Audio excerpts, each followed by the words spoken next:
ठीक है, थोड़ी देर पढ़ लेते हैं, आज इसको भी एंड कर देते हैं, ज्यादा लंबा खींचना नहीं है क्योंकि already basic all the topics we have completed in the previous class.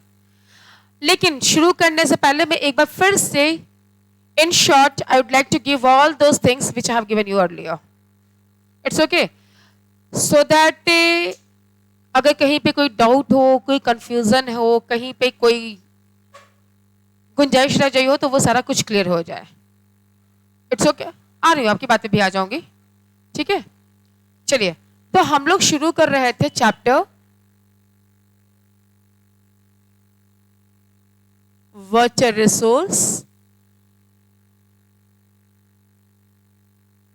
अब इस वाटर रिसोर्स के लिए मैं इस पूरे बोर्ड को 2 पार्ट्स में डिवाइड करती हूं, तब अच्छा रहेगा मेरे लिए। यहां पर हम लोगों ने सबसे पहले किया था related with the chapter topics which we have completed. At first, what is that? ये क्या है भाई, ये खुद ब खुद क्यों इस तरह से होता है?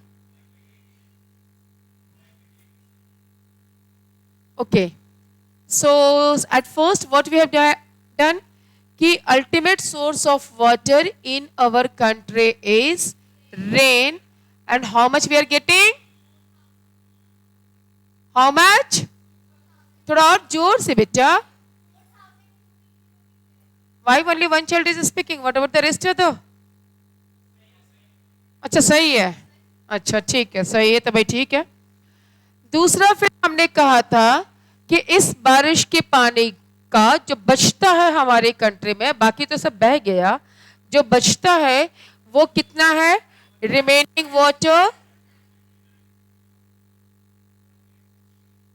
remaining water is how much? 1/8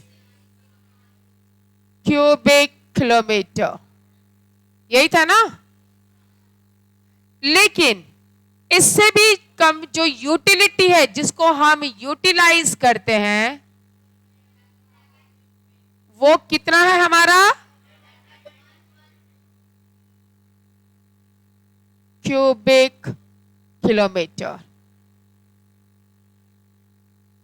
ठीक है, ये हम लोगों ने डिस्कस किया था। अब अगर हम लोग बात करते हैं इस टोटल यूटिलिटी ऑफ वाटर का, जो कि आपका ये है, it is including the both water, ठीक है, ये क्या कर रहा है आपका? It is including the both, that is your surface and ground water. Very good. Surface water का क्या क्वांटिटी था? सही है, आप लोगों ने बोला, मैंने कुछ नहीं बोला। ग्राउंड वाटर का क्या था?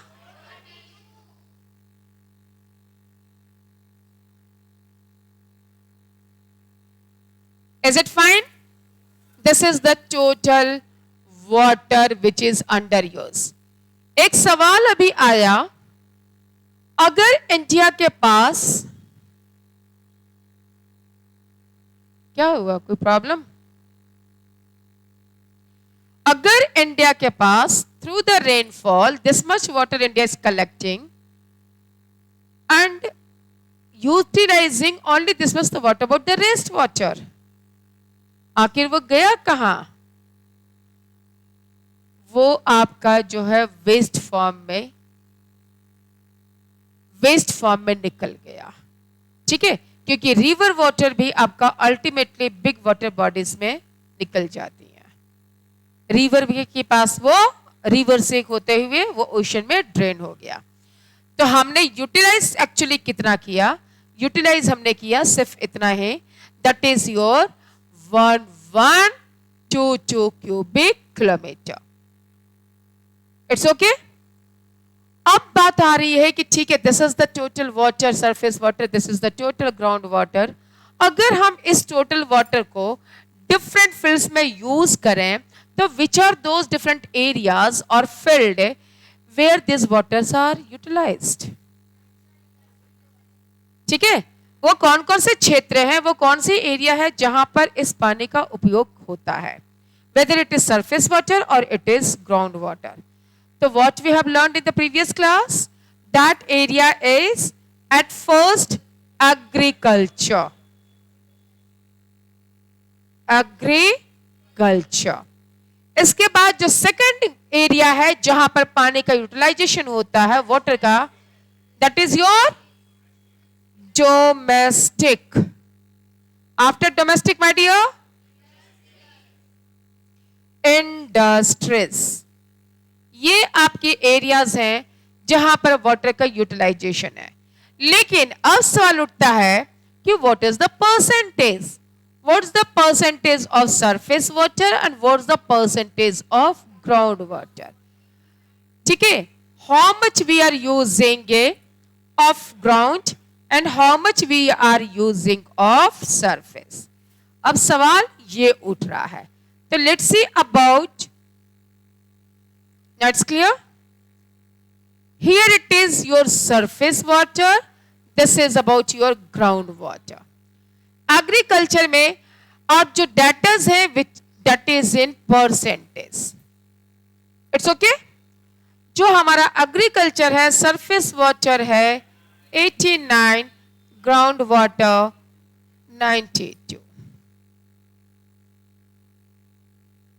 It's okay. कुल पानी का maximum utilisation for agriculture. Maximum it is utilized in the field of agriculture. After agriculture, the second area where water is utilized, that is our domestic area. 9% of domestic surface water and 3% of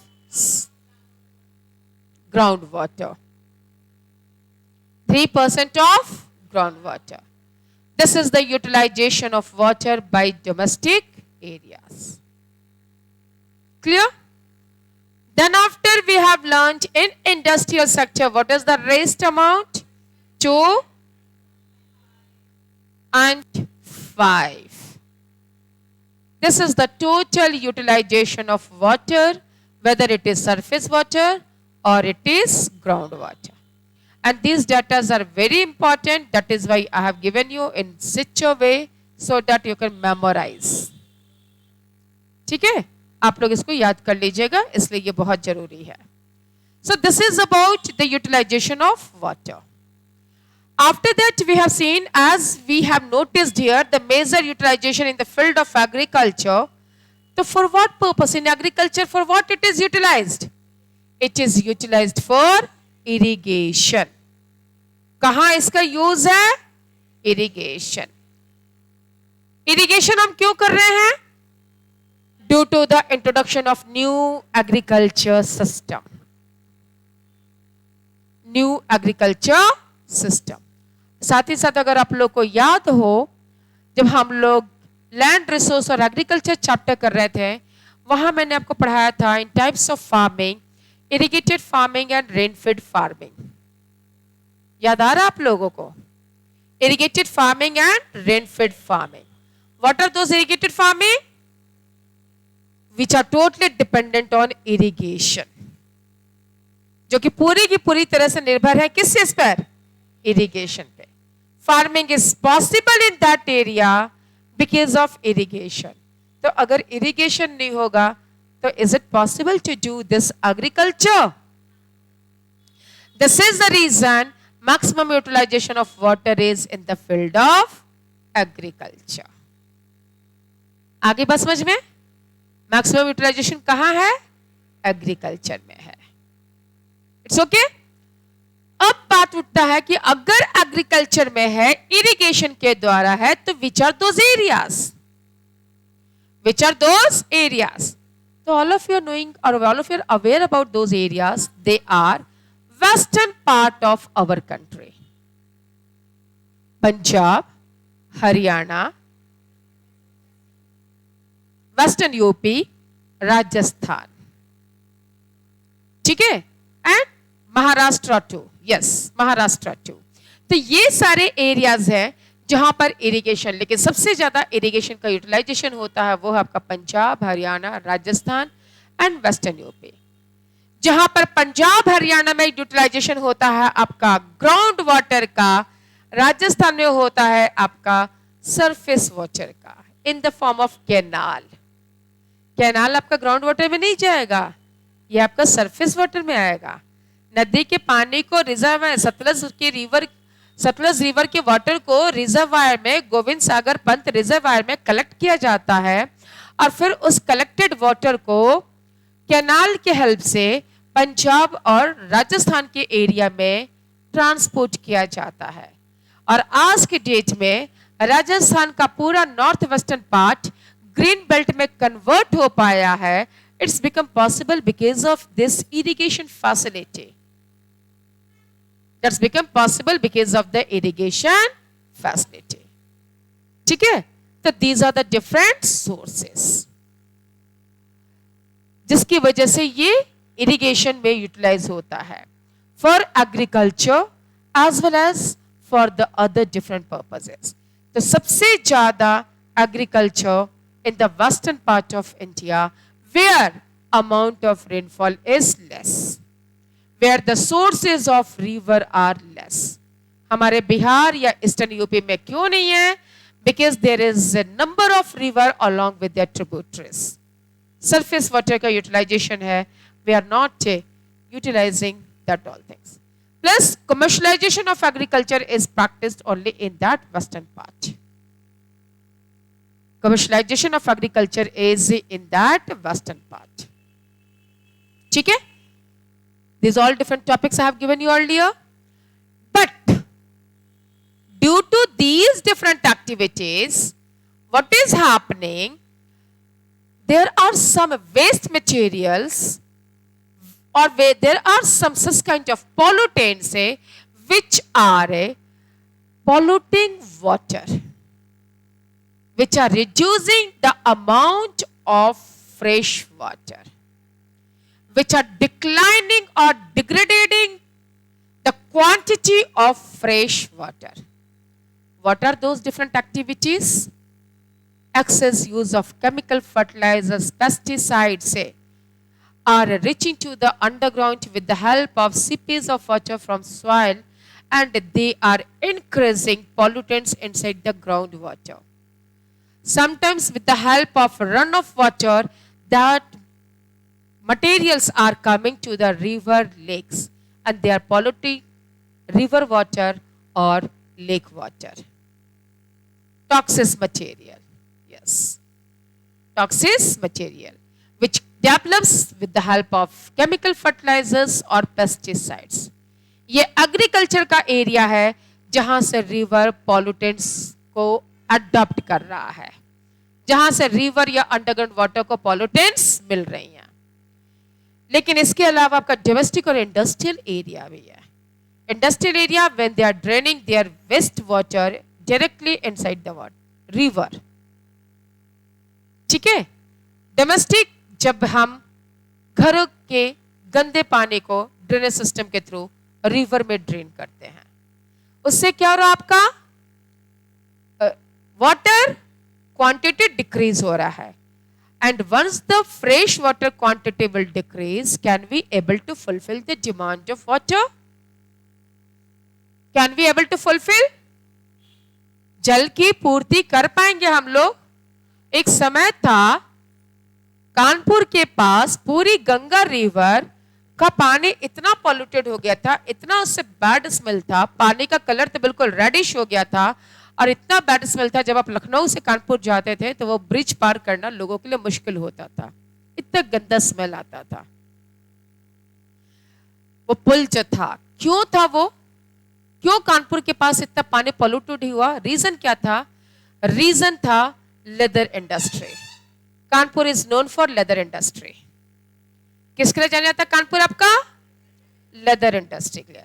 तो वो leather industry में क्या होता है? Leather को सोक किया जाता है पानी के अंदर और सोक करने के बाद जब वो पानी बिल्कुल डर्टी हो जाता है, जब उसके अंदर और उस लेदर से सॉफ्ट बनाने के लिए ताकि उसको कट किया जाए नहीं कर पाता है, तो उस पानी को ड्रेन कर दिया जाता है इंडस्ट्री में, ड्रेन किया जाता है रिवर में। इस वजह से वहां पर वो पूरा पॉल्यूटेड हो गया था। ठीक है, लेकिन आज के डेट में वो पॉल्यूटेड मटेरियल बिल्कुल कम हो गया, ऐसा नहीं बोलूंगी बिल्कुल खत्म हो गए, कम हो गए, because action has been taken behind this all.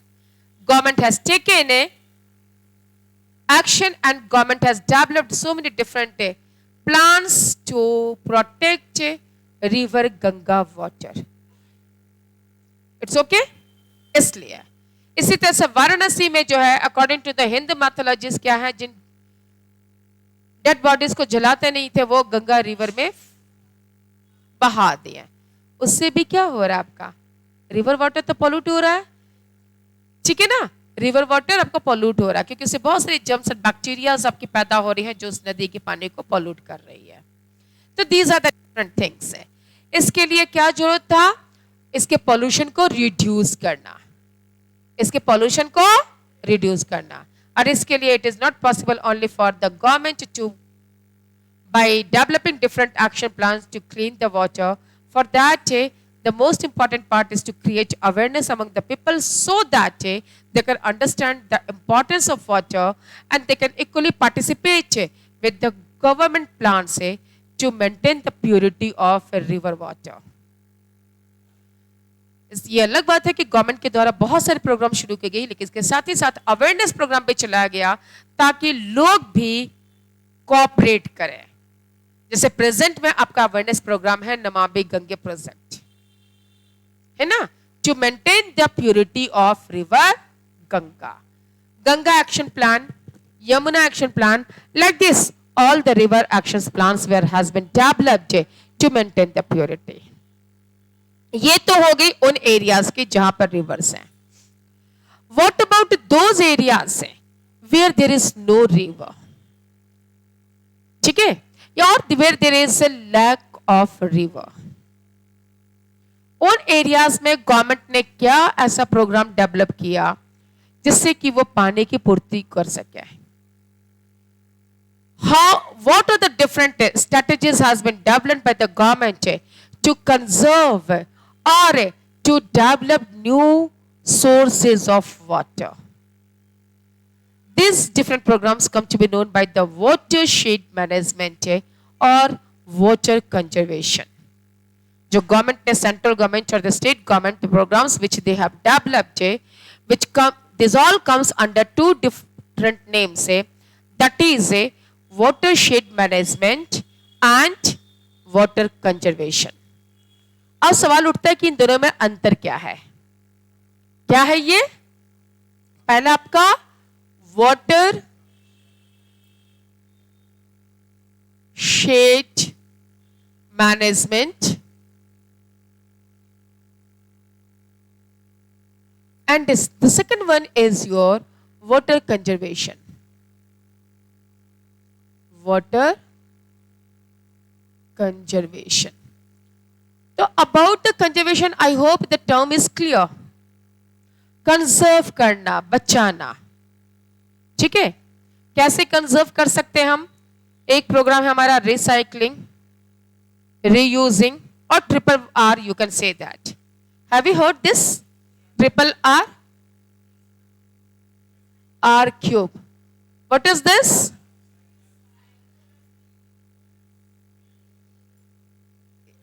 Reuse, recycle and reduce.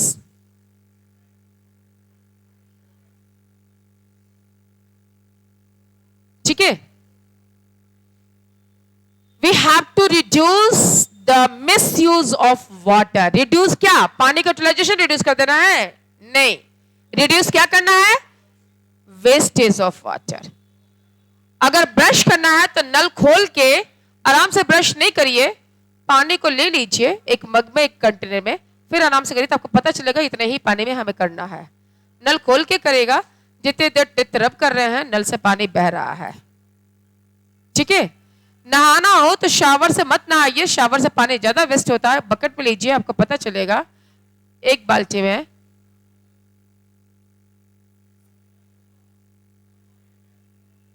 No ma'am, हम पानी वेस्ट करेंगे ma'am. This is called reduce. This is called reduce.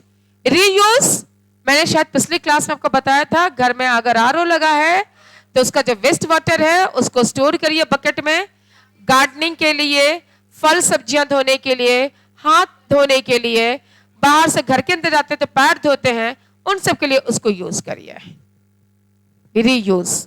या फिर अगर आपके घर में गाड़ियां हैं, व्हीकल्स हैं, तो उनको धोने के लिए, ठीक है, हफ्ता में 10 दिन में 15 दिन में जरूर आप लोग अपनी गाड़ी को भी धोते होंगे, साइकिल है उसको भी साफ करते होंगे, ठीक है, तो उसके लिए पानी चाहिए होता होगा, सिर्फ कपड़े से तो होता नहीं है, यूज दैट वाटर, ठीक है। रिड्यूस, रीयूज, रिसाइकल, जो हमारे शहर से होता है सारा, नमामि गंगे में क्या कहा गया है, ड्रेनेज जो आपकी है टाउन सिटीज की, उसको स्टोर करिए, उसको रिसाइकल करिए।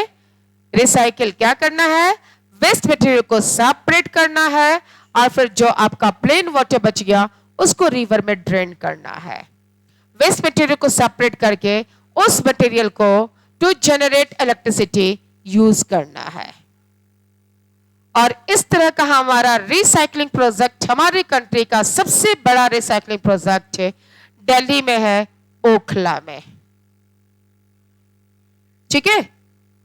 ओखला इंडस्ट्रियल बेल्ट है, सबसे बड़ा एक रिसाइकलिंग प्लांट वहां पर है, जहां पर दिल्ली के डर्टी वाटर्स को यमुना में ड्रेन करने के पहले रिसाइकल किया जाता है, उसके वेस्ट मटेरियल से एनर्जी जनरेट होता है। It's okay, it is clear now. तो ये चीज आपका यहां पर है, और इसीलिए आपके शहर में भी, अगर आपने नोटिस किया होगा, आपके शहर में भी जगह जगह रोड को तोड़ के फिर से नाला बना है, उसके अंदर बड़े बड़े पाइप डाले गए हैं, नमामि गंगे का बोर्ड लगाया जाता था। वो क्या है आपका, आपके शहर का ड्रेनेज है, सारे ड्रेनेज को आपस में कनेक्ट किया गया है ताकि इन सबका पानी एक जगह पहुंच सके, या 2 सेंटर बनाया जाए और उस जगह से, वहां से इसके वेस्ट मटेरियल को सेपरेट किया जाए और पानी को रिवर गंगा में ड्रेन किया जाए और उस वेस्ट मटेरियल को कलेक्ट करके एनर्जी प्रोड्यूस किया जाए।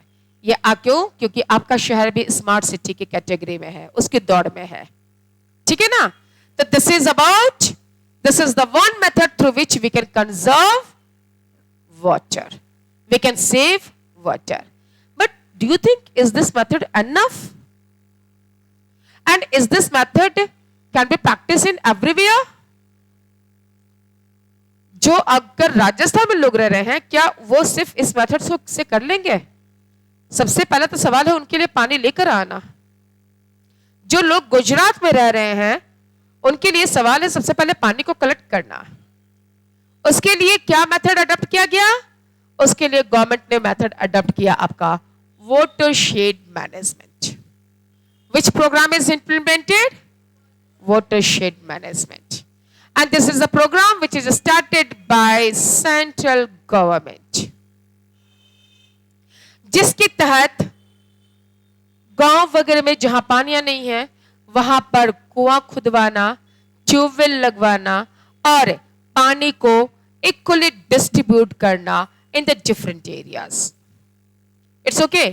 One of such program through which water is provided with the help of canal or well or by the other different sources come to be known by हरियाली।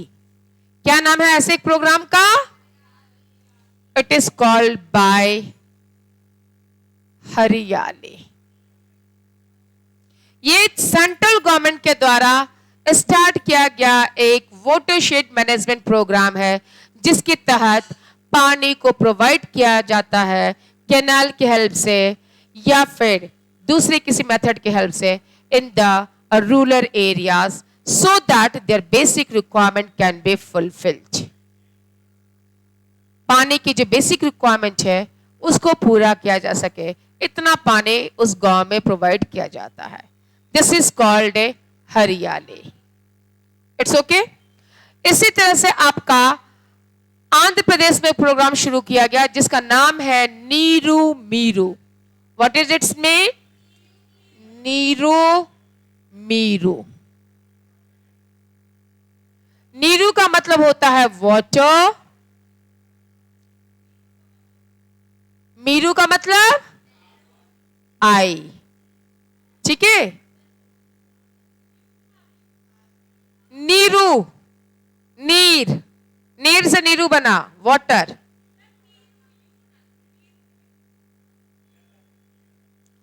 हमारा या तुम्हारा, आई और you, I oblique you, I am doing.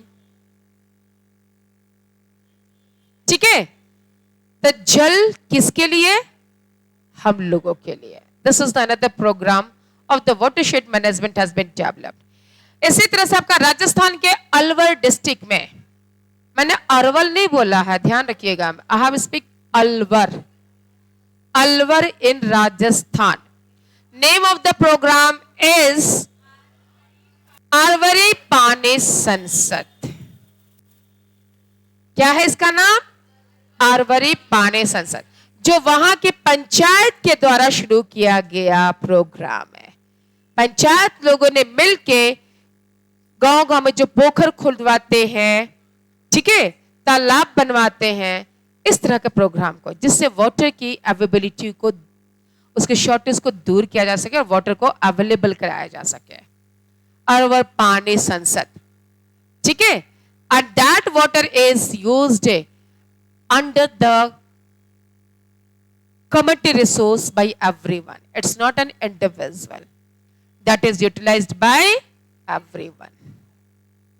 इस तरह के कुछ watershed management किए गए। इसके अलावा वाटरशेड मैनेजमेंट में जो और भी गवर्नमेंट के द्वारा एक्शंस लिए गए और कॉमन पीपल के बीच में इंट्रोड्यूस किया गया, that is by stopping the flow of water during this particular season. कैसे था? पानी के बहाव को रोक के, जब बरसात के दिन में जो बारिश हो रही है राजस्थान या गुजरात के एरिया में, उस पानी के बहाव को स्टॉप करके, रोक कर, कैसे हम रोक सकते हैं पानी के बहाव को? By developing check dam. उसे हम क्या बोलते हैं? Check dam. अब डैम और चेक डैम में क्या अंतर है? डैम होता है जब आप रिवर के ऊपर बिल्कुल एक बड़ा सा अक्रॉस स्ट्रक्चर सीमेंट कंक्रीट का बनाते हैं, जो नदी के बहाव को रोकता है, उसे हम बोलते हैं, उस वॉल लाइक स्ट्रक्चर को हम बोलते हैं डैम। और इसके बाद उसके पीछे के पानी को जो स्टोर करते हैं रिजर्वायर में। लेकिन चेक डैम क्या हुआ? हम कोई वॉल लाइक स्ट्रक्चर रिवर के अक्रॉस नहीं बनाते हैं, लेकिन जो आपका बरसाती नाला बह रहा है, ठीक है, या फिर आपका राजस्थान जैसे एरिया में छोटी छोटी जो वादियां डेवलप हो जाती है बरसात में, उसके पानी के बहाव को स्टॉप करके, उसको रोक कर, with the help of a bricks wall like structure बना रहे, बट उस टाइप का वॉल लाइक स्ट्रक्चर आपका नहीं बनता जो आपके डैम्स के हैं। यहां पर एक सिंपल दीवार, जैसे इस तरह की दीवार हो, ऐसी दीवार बना देते हैं, या फिर पुरानी सीमेंट की बोरियां हैं जो हार्ड हो गई होती हैं, उसकी हम पूरी छल्ली बना देते हैं, या बालू की बोरियों को हम लाइन से खड़ा कर देते हैं। उससे क्या होता है? पानी का बहाव बाहर जाने से रुक जाता है। साथ ही साथ पूरा मिट्टी जो आपका है, जिस एरिया से बह रहा है, उसके साइड की जो मिट्टी है, उसके साइड में भी वॉल लाइक स्ट्रक्चर को बना देते हैं। यस माय डियर केशव, बाद में उनको पूछ लीजिएगा, वो बताएंगे बाद में, पहले मेरी बात सुन लीजिए, ठीक है? चलिए, तो जो आपकी साइड की जो मिट्टी है, उन एरियाज में भी इस तरह की दीवार या पानी की, ये सीमेंट की बोरियों की छल्ली लगा दी जाती है। क्यों? ताकि उस मिट्टी के द्वारा पानी का रिसाव ना हो, या वो मिट्टी कट कट के पानी के अंदर ना जमा हो जाए, जैसे depth of the water level decreases. और जब क्या होगा, इस तरह से किनारों से रोक दिया जाएगा, तो एक तालाब या एक झील नुमा आकृति बन जाएगी, और उसके अंदर जो पानी स्टोर होगा, वो पानी फिर बाद में आप यूज कर सकते हैं। This is called check dam. Check dam में पानी उसके एक पार्ट को बहा रहे हैं, लेकिन मेजर पार्ट को आप स्टोर कर रहे हैं, मेजर पार्ट को आप स्टोर कर रहे हैं। This is your check dam, ठीक है? बाकी आपका पानी उसमें स्टोर होता रहेगा। पानी के बहाव को आपने रिड्यूस कर दिया, आपने रोक दिया, ठीक है? These all different kinds of such kind of programs comes under watershed management. Now, what is water conservation? Such as rainwater harvesting. Tanka system of Rajasthan बरसात के दिन में जो पानी गिर रही है उस पानी को स्टोर करके टैंक में, बड़े बड़े टैंक्स में। आप में से कोई गया है राजस्थान जैगर फोर्ट? नहीं गए, कभी मौका मिलेगा तो जाइएगा। राजस्थान जयपुर, बस जयपुर में एक जगह है जैगर फोर्ट जो पहाड़ी पर है, जयगढ़ फोर्ट। और जाना जाता है, उसके ऊपर एक बड़ा सा तोप रखा हुआ है, वो आज भी वो तोप है। लेकिन तोप से ज्यादा जो इंपॉर्टेंट चीज है, जो बहुत लोग अगर गाइड के साथ नहीं गए तो आपको पता नहीं चलता है, वहां पे नीचे बड़े बड़े आज भी टैंक्स हैं, इतने बड़े, ऊपर से फ्लैट सरफेस लगेगा, लगता है तो सीमेंटेड टाइप का जमीन है, बट वो सीमेंटेड जमीन नहीं है। उसके अंदर गहरा जो है, गहराई तक वाली आपकी कमरे बने हुए हैं। और उन कमरों का क्या यूटिलाइजेशन था? पहले पानी भरता था। राजा जयसिंह ने वो बनवाया था पूरा टैंकर्स। वहां पर एक दो नहीं 7 टैंक्स हैं बड़े बड़े। उसमें बरसात का पानी दूसरे दूसरे नाला के थ्रू आता था, उसमें कलेक्ट होता था, और उसी बरसात के पानी को कलेक्ट करके पूरे जयपुर शहर को सप्लाई किया जाता था अदर टाइम पीरियड में। ठीक है, अदर टाइम पीरियड में। आज के पानी वहां से सप्लाई नहीं होता है, आज वहां से पानी सप्लाई नहीं होता है। ठीक है, तो ये चीज था। उसकी एक और कहानी है, पॉलिटिकल कहानी है। अगर आप लोग यूट्यूब पे सर्च करिए, नेट पे सर्च करिएगा, इंदिरा गांधी के रीजन में इंदिरा गांधी ने बहुत बड़ा खजाना वहां पे छिपा कर रखा था। आपका जैगर फोर्ट इसलिए जाना जाता है, उन्हीं टैंकर्स में पानी निकल गई थी तो उनमें लोगों ने शक भी नहीं किया कहां छिपा कर रखा होगा। Anyways, coming to the point, तो ये आपका एक मेथड है। राजस्थान के पुराने टाइम के, पुराने जमाने के घरों में हर घर के नीचे बड़ा टैंक होता था, उसके ऊपर उनका घर होता था, पूरा पानी बरसात में जमा होता था, जिसको वो अदर टाइम पीरियड में खर्च करते थे। That was the source of water, rain water को कलेक्ट करना। आज के डेट में आपका तमिलनाडु स्टेट में by the government it has made compulsory to collect rain water on the roof of their houses. घर के छतों पर उनको वो पानी जमा करना होता है, जिसको हम बोलते हैं roof top rain water harvesting. क्या बोलते हैं हम लोग? Roof top rain water harvesting. घर के छतों पर जो टैंक वो बना था उस पर पहले पानी को कलेक्ट करते हैं, फिर पाइपलाइन की हेल्प से उस पानी को जमीन के नीचे लेकर आते हैं, कुआं में जमा करते हैं, बाद में हैंडपंप के थ्रू या ट्यूबवेल के थ्रू उस पानी को यूटिलाइज करते हैं। इससे 2 फायदे होते हैं, बरसात का पानी कलेक्ट हो गया, दूसरा अंडरग्राउंड वाटर लेवल आपका बना रहता है। What is the other benefit? Underground water level आपका उससे बना रहता है। This is called water conservation. North eastern part में आपका वाटर कंजर्वेशन होता है बंबू कैनाल मेथड। जो पानी बह रहा है पहाड़ी एरिया से, बांस के द्वारा, बड़े बड़े वहां पे पाइपलाइंस नहीं चल सकते हैं, तो बांस के द्वारा अंदर से बंबू हैलो होता है, देखे ना, अंदर से बिल्कुल वो हॉलो होता है, बिल्कुल खोखला। तो उस हॉलो एरिया से पानी को ट्रांसपोर्ट किया जाता है from one region to another region and supply in the other area for irrigation for the domestic purpose. This is called bamboo canal method. तो इस तरह से वाटर का कंजर्वेशन किया जाता है। Is it okay? So these are the different things which has been adopted by the central government as well as by the state government with the effort or with the help of a common citizens to conserve or to save water. Apart from it, 2 different programs are introduced by the government: Water Policy Act and Jal Kranti Abhiyan. In 2015, Jal Kranti Abhiyan was introduced for the conservation of water. Same thing, Water Policy Act was developed for maintaining the pollutant level of the water, purity of water, as well as conservation of water. तो इस तरह के programmes भी government के द्वारा शुरू किए गए हैं पानी को बचाने के लिए, सेव करने के लिए। अबाउट वाटर पॉलिसी एक्ट पढ़ लीजिएगा, ठीक है, 2002, that all, because all the objectives are already written there in a clear cut, to remain the water from pollutants as well as to conserve water. And Jal Kranti अभियान तो बनाया गया था water conservation के लिए। It's okay, Ralegan Siddhi, it's a village of Andhra Pradesh, जहां पर एक स्टोरी दिया हुआ है। उस स्टोरी को पढ़िए, आपको सब समझ में आएगा। कुछ नहीं है उस स्टोरी में। जहां पानी की कमी थी, लोग पानी के बिना मरते भी थे, ये सिचुएशन थी। धीरे धीरे वहां से लोग पलायन करना शुरू कर दिए। पलायन मीन्स माइग्रेट करना शुरू कर दिए।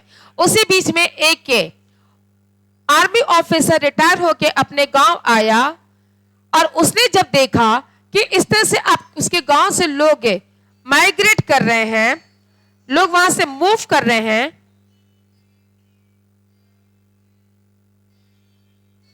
ठीक है, then he try to know the reason, की वजह क्या है।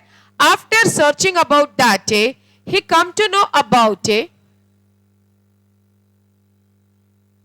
द फैक्ट दैट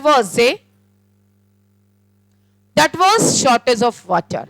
और फिर उन्होंने वो स्टेप उठाया with the help of villager to develop or to sort out the problem of water. What was that step?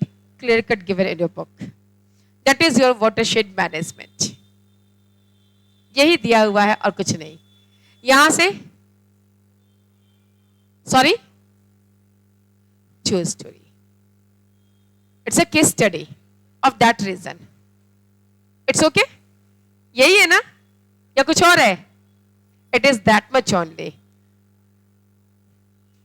Any more doubt? Chapter is over. अब मुझे आप लोग ये बताइए, क्या मुझे वाटर पॉलिसी को भी बताना पड़ेगा? क्योंकि ऑलरेडी पॉइंट में लिखा हुआ है वहां समझाने वाले। आई डोंट थिंक कि कोई ऐसी चीज है, ठीक है। Jal Kranti Abhiyan is also a program started for the conservation of water. आपको ये याद करना हुआ है। Listen, for MCQ this two portions are very important. In which year Jal Kranti Abhiyan was introduced, in which year water policy act was introduced, ठीक है। Water policy act का objective क्या था, एम और objective, already point wise it is given. 4-5 points है। I think 6 points are mentioned in your book. है, am I right? 7 points are there. 7 points as a objective or aim is given there. वो पढ़ लीजिएगा। अगर नहीं समझ में आएगा तो नेक्स्ट क्लास में पूछ लीजिएगा। It's okay. Thank you to all of you for today, only this much. Thank you everyone.